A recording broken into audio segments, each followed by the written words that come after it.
I've often heard it said that Clip Studio Paint only has vector outlines, not filled vectors. But that's not technically true.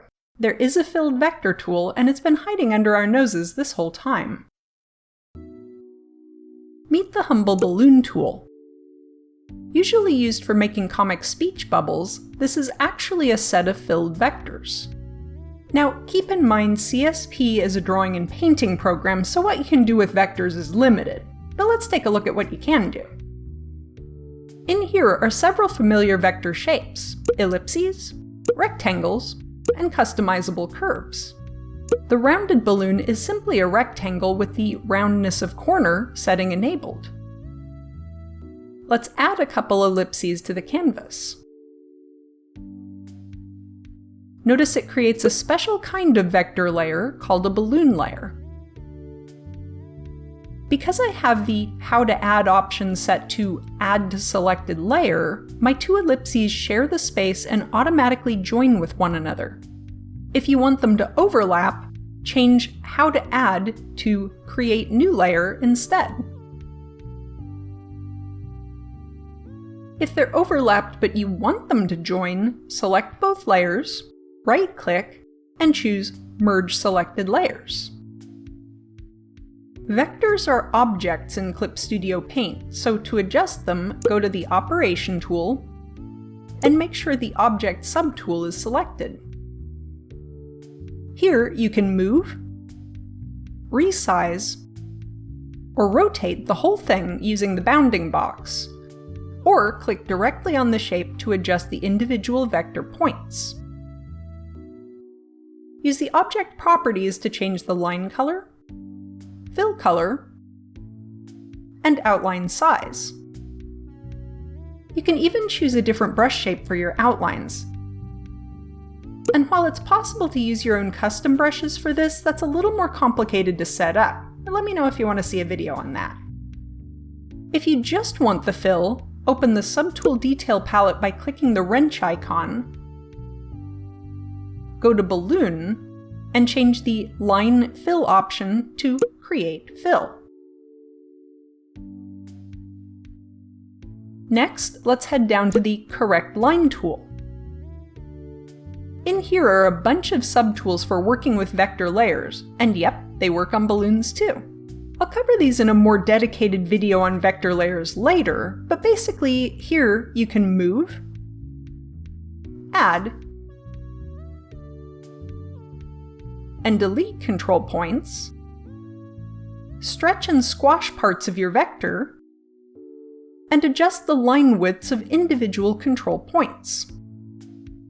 You can create custom shapes in one of two ways. Back under the Balloon tool, the Balloon pen allows you to draw a shape freehand. When you stop drawing, the shape will automatically complete itself. The way I prefer is to use curves since they're more precise. Choose the Curve Balloon tool. Next to Curve, the Straight Line option lets you make jagged shapes.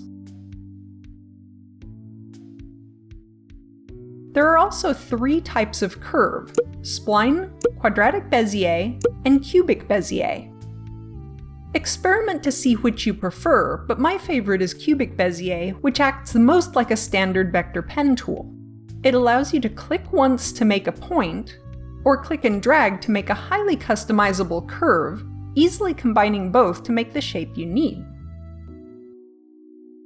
You may have noticed that in the shapes like the rectangle balloon, one of the figure options is a polygon. You get a hexagon by default, but if you open the Subtool Detail palette and go to Figure, you get more options. You can choose a different number of corners, and adjust the roundness of the corners, just like with the rectangle. Also, under Shape Operation, you can choose to start the shape from the center instead of the corner, and the Adjust Angle After Fixed option lets you rotate the shape immediately when you've created it. This works with rectangles and ellipses too. One more quick tip before I go.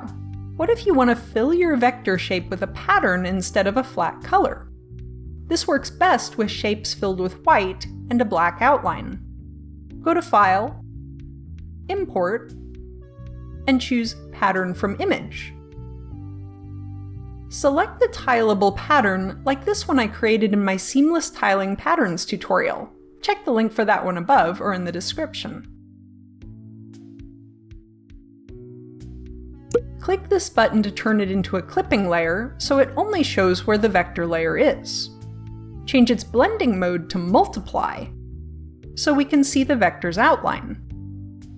You can now move, resize, and rotate the pattern however you like, and it only shows within the bounds of your vector shape. That's it for this quick tip. What else do you want to learn more about in Clip Studio Paint? Let me know in the comments. Otherwise, I'll see you later. A big thank you to all of my patrons, with a special shout out to Nova Tier patron Joe C. Phipps. Check out my Patreon if you'd like to help support future content like this.